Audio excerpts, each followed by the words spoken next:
Back to another video, Clocked Out Sports, back at it again. Zisha and Jay Nice here to talk and cover more NFL news. It always seems like, John, that it's just the NFL what we talk about, but it's the most interesting sport in America.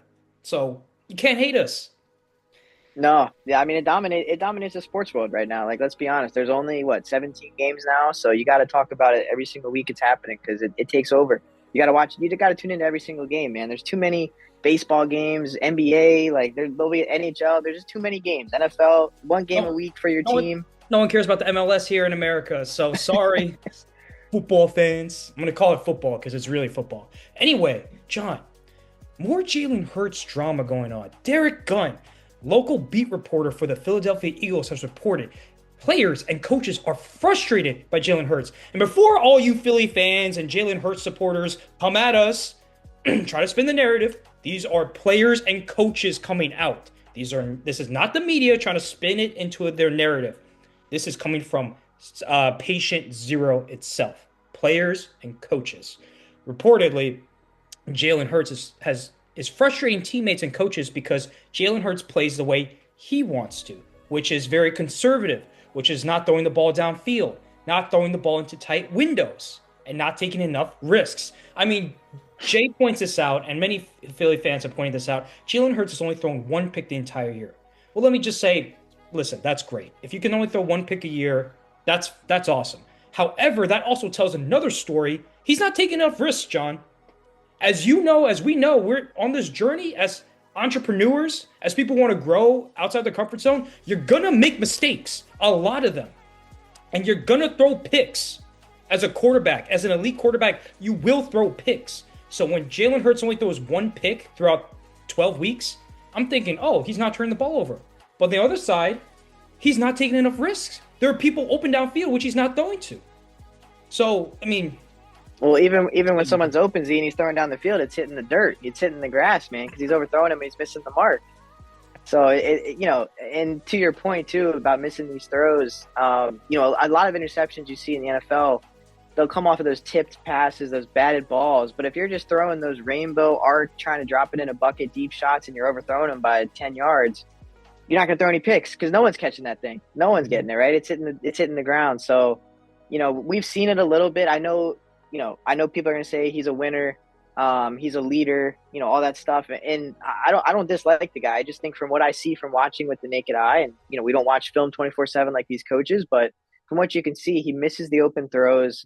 He's not going for those tight window throws. And when you have two receivers on the outside, like AJ and Devonta Smith, you got to think those guys are getting open. I mean, we're seeing, they're better than any receivers that we have on our roster that are healthy right now. So for the Commanders. So I think he's not taking those chances. He's playing conservatively, and they're winning games. It's showing in the way they're winning these games right now this season.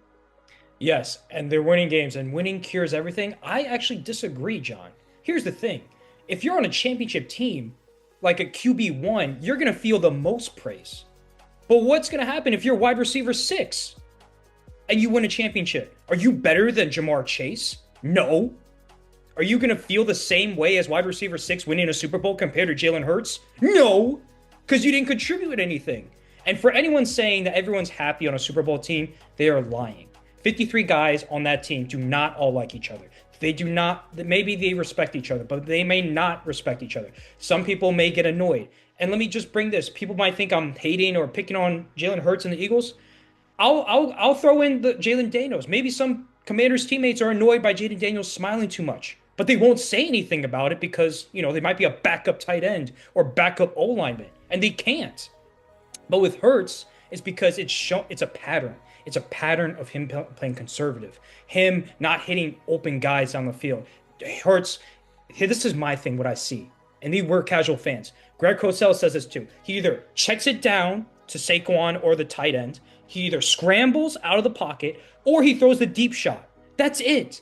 If you want to be elite, you have to throw across the middle, the intermediate level. How can you call someone elite when they don't have a good mid-range jump shot, John? Like, seriously. Yeah. If you're elite, you're good at everything. You are great. Sorry, not even good. Great at everything. Yeah.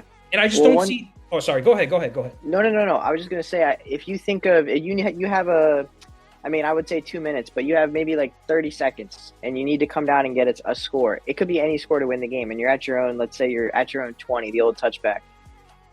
And I'm not putting Hurts in like my top five, like quarterbacks I can rely on to take me down the field quickly because he's either going to check it down, he's going to scramble for, 5, 7 yards, go out of bounds, or he's going to just throw that deep, try to lollipop that, deep shot, kind of that Russell Wilson moon ball, deep ball in there.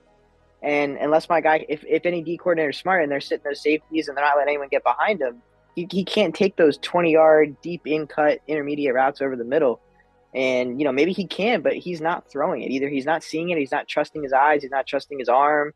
You can't tell me that A.J. Brown, Smith, even Goddard, deep over the middles from the tight end, you can't tell me those guys aren't open at least one time during a game on those routes. I don't watch enough Philly games to know that maybe they're not even running those routes, but I have to think that any offense is going to have some type of route in the tree where you got a guy over the, deep over the middle, intermediate type of routes. But I don't think he's a quarterback I want if I need to score late in the game with 30 seconds left because I don't know if he can make the throws, all the level throws that can get me down the field quickly to score.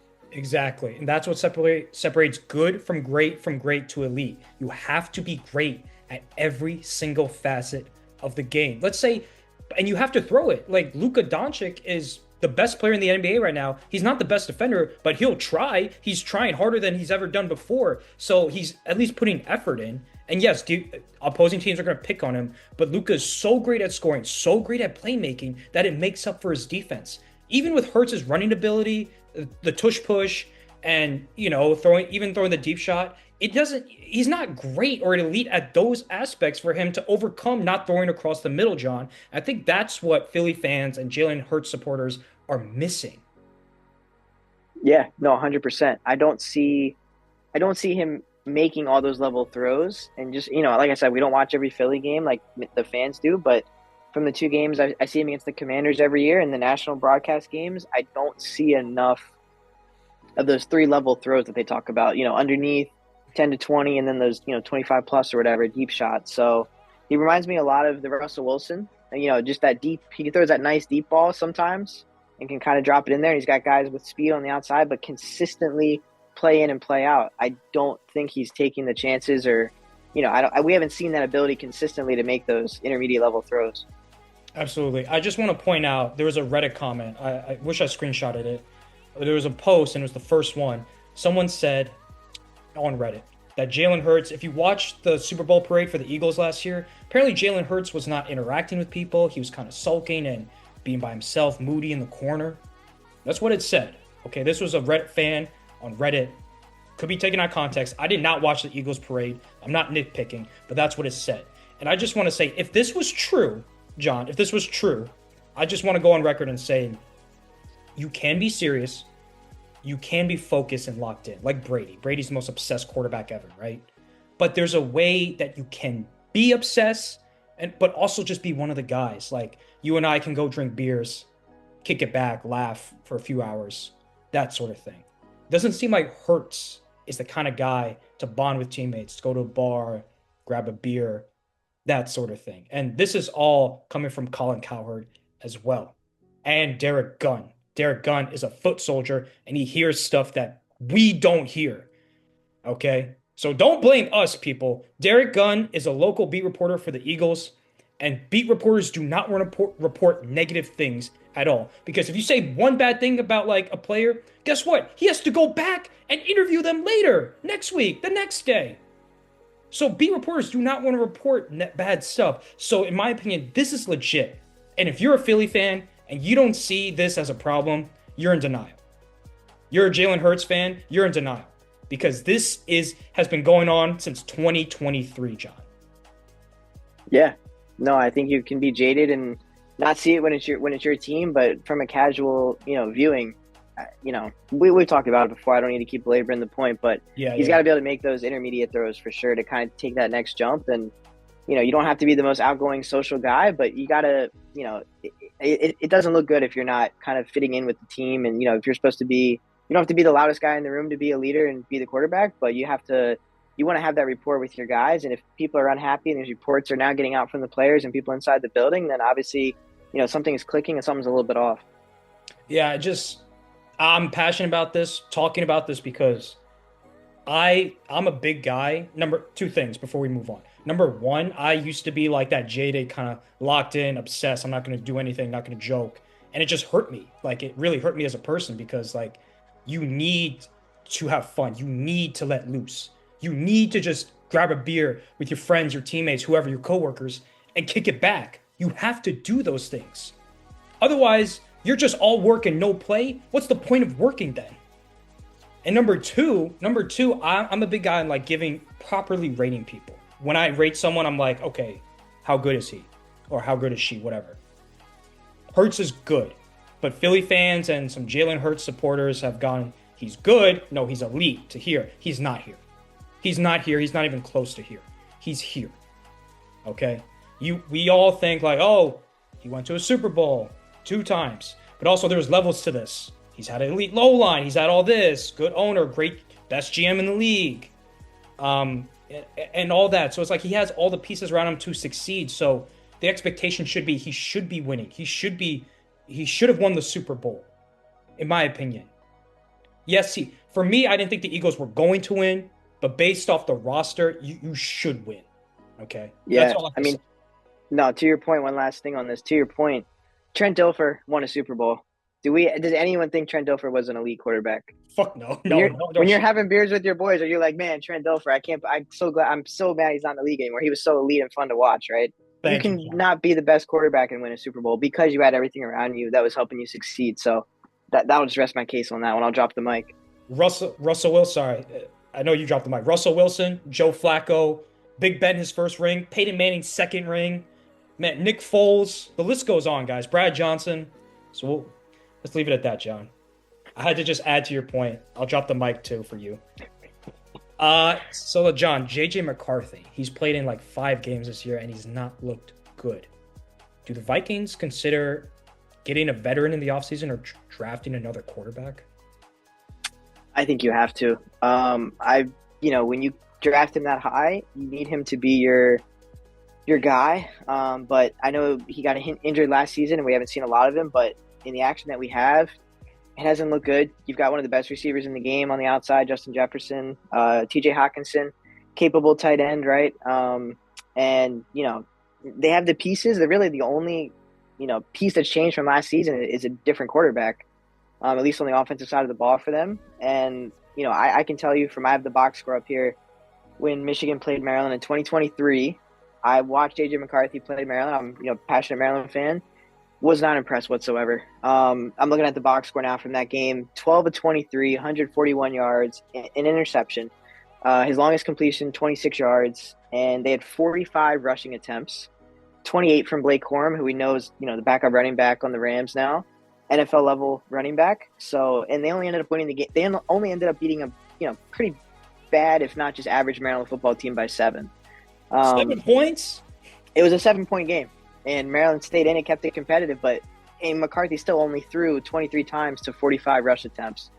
So just from that game, I've never thought McCarthy had it. Maryland's defense has not been elite for quite some time, to be completely honest. And he didn't impress me in what they were doing. And Harbaugh was the coach at the time. He's a great coach, proven coach, and he's not trusting JJ to throw it because you got Blake Corum. I'm just going to keep running it. So it's a little bit of like, yes, I have a talented run game. I have an NFL level running back, but I never saw him make these throws where I'm like, that guy's got it, right? Like I never saw, like, if I need to score late, he always had a lead. It's kind of similar to Hurts, right? He had a great running back behind him, great defense. They're not giving up many points. And I think it's telling that Harbaugh I don't really think Harbaugh trusted him to throw it. I know it's kind of subjective, but just from what I could see in college, the games that I watched him, like I said, I'm not a hardcore college football fan. I'm not tuned into every single McCarthy game when he was at Michigan, but from the little bit I saw against that subpar, if not just average Maryland defense, I was not impressed with him kind of making those NFL level throws. Absolutely. I completely agree with you. And I just want to say, as Commanders fans, we've been through the ringer of making excuses. When you have to make lots of excuses for your quarterback, he's really not that good. And for example, 2016, we had Kirk Cousins. We were saying, oh, the Washington was like 4th in yards, 4th in like total offense. And yet we were like 7-9. 2019, 2018, whatever, Sam Howell. 2023, Sam Howell. We're like, oh, Sam Howell's slinging it, man. We got to trade back. Number 2 pick. Let's go get an O lineman and Marvin Harrison. He sucks. He got cut by the Vikings. Like, when you make, I'm not saying Hurts is that level of bad, like Howell or even Cousins. Hurts is better than Cousins. But I'm just saying, when you constantly have to make excuses for your quarterback, and you might think, oh, excuses, the people arguing might say like, oh, it's just data, it's just points. Well, eye test. Just look at the game. Look at the film yourself, man. You can tell who's good, who's great, who's elite. Just use your own eyes, bro. Don't just look at the Super Bowl and the Super Bowl MVP. You keep bringing up stats. Just look at the game yourself. Look at the throws he's missing. Mahomes, Josh Allen, Burrow when he's healthy, Herbert, Jaden, Stafford, Lamar. They don't miss those throws. It's like you can watch those guys and see like, oh, shit. Wow factor, no one else on the planet can make those plays. With Hurts, he's a strong runner, but we've seen that before. Nothing's impressive. Sorry. Anything else you want to add about JJ? No, I just don't think he has it. I don't think he's the guy. He can play in the NFL, but I don't know if he's a guy I want to build my.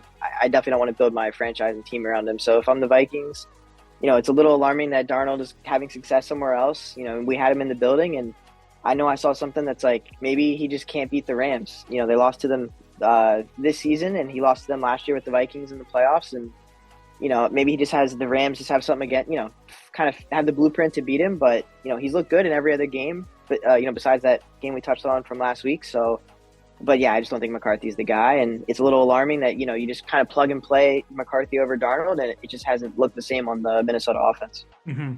I would say, John, if I were KOC and the Vikings, go get Mac Jones. The Niners going to keep Purdy. Go get Mac Jones for like $10 million a year. Put McCarthy as QB2. Mac Jones takes over. Let's see what he has, okay?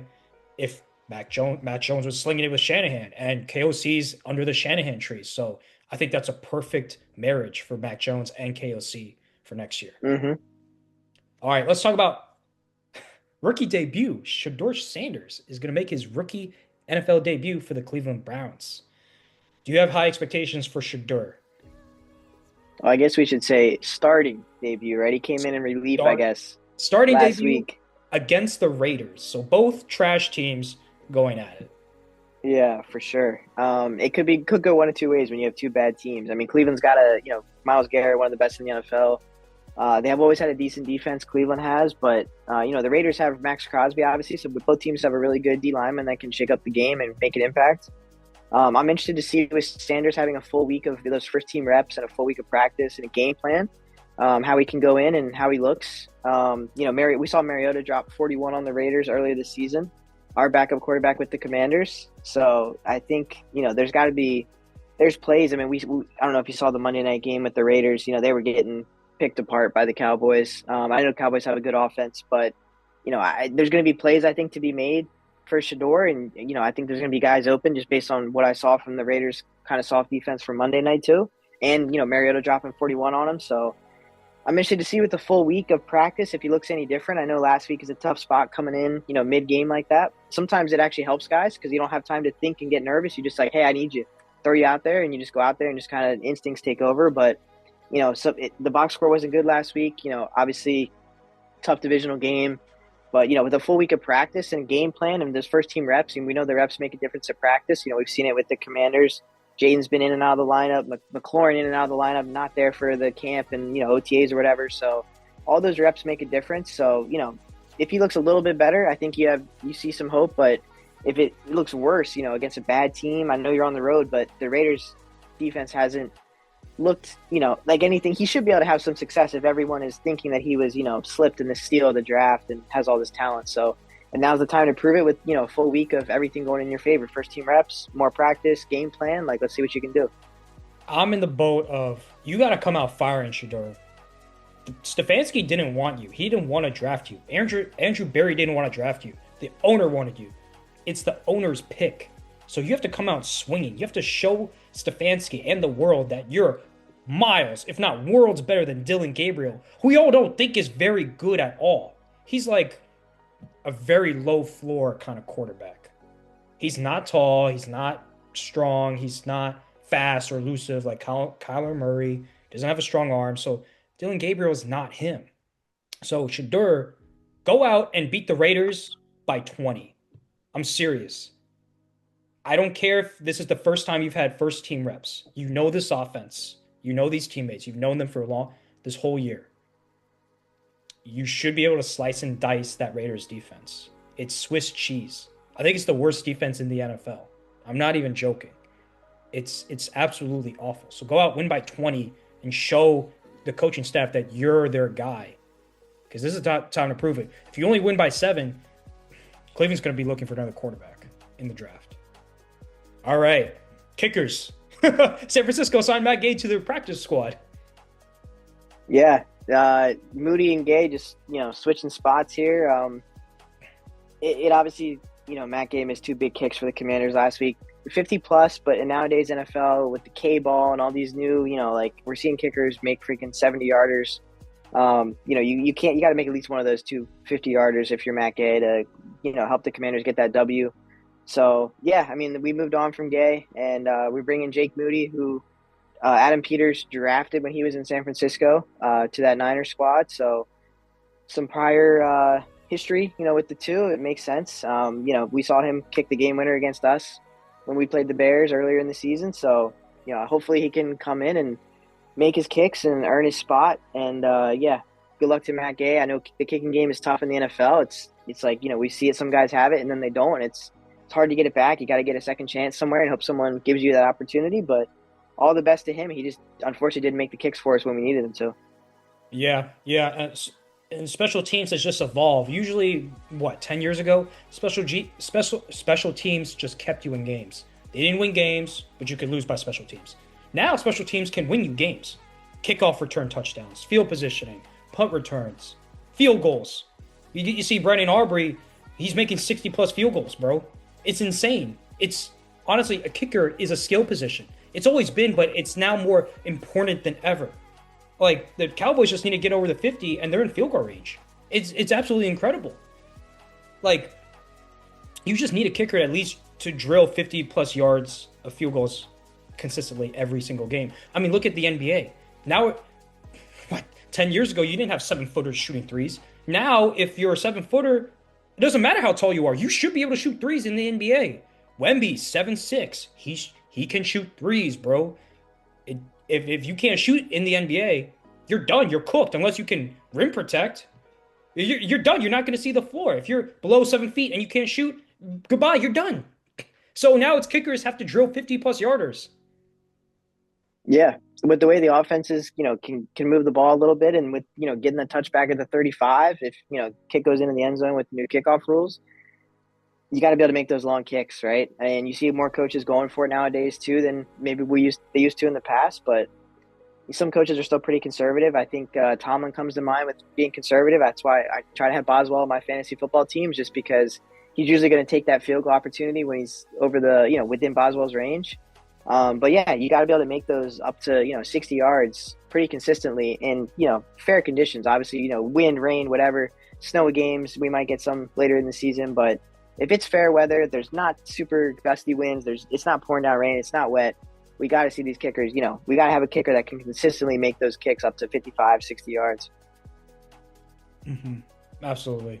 50-plus yards, it's the new deal. Just like quarterbacks, you got to throw 60-plus yards. You have to. You have to make off-platform plays. You just have to. No more Staffords, Goffs, or Penixes. Speaking of which, Michael Penix done for the year for the Falcons. I know the Falcons are frauds. They're mid-team. But Michael Penix always seemed to carve us up. He carved us up last year against Washington and this year, and he plays bad against every other team. John, who does he remind you of, though? Oh, man, I can't think of anybody. Daniel Jones. Come on, man. It's so similar, right? We see Daniel Jones, when he was with the Giants, carve up the Commanders 2 times a year, put up Hall of Fame numbers if he just played the Commanders every single week. And we've seen a little bit with that with Michael Penix, right? And it's a small sample size. Obviously, Daniel Jones played the Commanders 2 times every season. We've seen Penix play our Commanders once the last 2 seasons. But both games, he looked pretty good. And in other games, he really hasn't. And I know they got to be the most maybe bipolar NFL team this year with these results, right? They're beating teams like the Bills, then they look really good, and then they're losing to teams like the Panthers 30-0. They're really hard to get a feel on this season. But Kirk Cousins is only older now. I feel like we were talking about him 10 years ago on the Commanders, and now he's still hanging on and still in the NFL. But he doesn't have the speed and the zip on the ball that he used to when he was younger. So if you're the Falcons, you're bummed for Penix, right? You want to see these young guys get the reps and prove themselves that they're your guy that you're going to be able to build around. So unfortunate for them. That probably I don't think they're really going to be in the hunt anymore unless that division, they can somehow sneak up and have it. If the Bucs start sliding, they have a chance to sneak up and take that division because it hasn't been the strongest. But I think they're cooked. I think it's unfortunate for them because, like I said, you don't want to see Kirk getting the reps, right? He's not your future anymore. So, you want to see Penix getting those reps, getting that experience. So, really unfortunate for them. Yeah, I just want to point out also they traded their first round pick this year to the Rams last year to take two edge rushers, and it's not looking too good. The Rams, in my opinion, are the best team in the NFL, and might have a top 10 pick, which is very scary for every NFC team out there. I'm not Falcons, you fucked up. You fucked up. Why would you give the Rams another first fucking rounder? Bro, I'm so fucking bad, bro. Why? Well, the Rams deserve one, right? They had that streak of like whatever five, I don't know what it was, but they didn't have a first round pick for so many years because they were just trading away to get pieces to go on that Super Bowl, and they got their Super Bowl, so it worked out for them. But they're making up first round picks now for all those years that they didn't have any because they were going for their adding bets and pieces for the run. That's so true. They got to find their next hair when Stafford retires this year. Probably not this year, but most likely next year they're just going to load up. So Jamar Chase spits on Jalen Ramsey. Ramsey retaliates and punches Jamar Chase. Jamar Chase is now suspended, fined. I think Ramsey was tossed in the game. What's going on with spitting? Jalen Carter spit on someone. Jamar Chase spit on Jalen Ramsey. What is going on with the spitting? That is the most disrespectful thing you can do to another human being besides in a non-violent way, might I add. That is so despicable. They have to be like human scum. Literally the worst trash of trash, the shittiest person on earth for me to spit on someone, bro. You have to be the worst of the worst person for me to spit on you, bro. And yet we've seen that twice already, if not maybe more. I don't know. I'm not keeping track, but we've seen that twice. Yeah, yeah.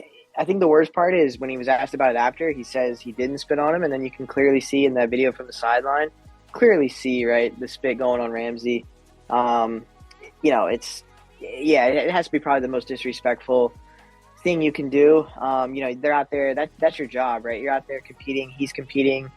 There's no reason whatever was said. Trash talking is part of the game. There's no place for spitting, anywhere. It's very disrespectful and one of probably the most disrespectful thing you can do. And the video proves it. People when they talk or they're yelling, spit can come out, but that looked pretty intentional to me. That didn't look like I'm just mad and I'm yelling and spit's coming out because I'm so mad. That seemed pretty intentional the way you can see in the video. It's fat, right? It's a fat loogie coming out, right? Bro, it was a bullet. It was a bullet, yeah. Bro. It's not just that normal spit when I'm talking and I'm fired up and some stuff's coming out because that's not intentional. But I mean that thing was thick, right? You're loading that one up to let it go. So it's just not a good look. We saw Jalen Carter literally first game of the season, I think it was, before that game even got started, spitting on Dak, and just there's no place for it. It's ignorant. It's disrespectful. Talk your trash like Jalen Ramsey, or talk your shit. John did not say that. I said that. Talk your shit. Talk your shit and just play a clean game. Maybe Jalen Ramsey had a dirty hit, but you get him back the next play. You hit him hard on a running play. You block his ass. I don't know. Send his ass on the turf. Pancake him, bro. Let your football do the talking. There's no place for spitting, right? Let your play do the talking. Ramsey likes to talk trash. He said that in the interview after the game. That's part of what he likes to do out there. That's all part of the game. But just the spitting just takes it to another level that's just uncalled for. Yeah, and by the way, Dak did not spit on Jalen Carter. By the way, he spit to the side and on the ground. So for anyone trying to defend Jalen Carter, no. You don't spit on anyone, bro. I think Jalen Carter's, we don't need to touch on what he did, after in college, that whole incident. So, he kind of, I don't think he makes the best decisions anyway off the field either. So, he's got bad character. You can see it. For sure. He's got bad character. Thank you guys for watching so much. Like, comment, subscribe down below. Let us know down in the comments down below what we should talk about next. I'm Z Shaw. I'm Jay Nice. Stay clocked out, guys.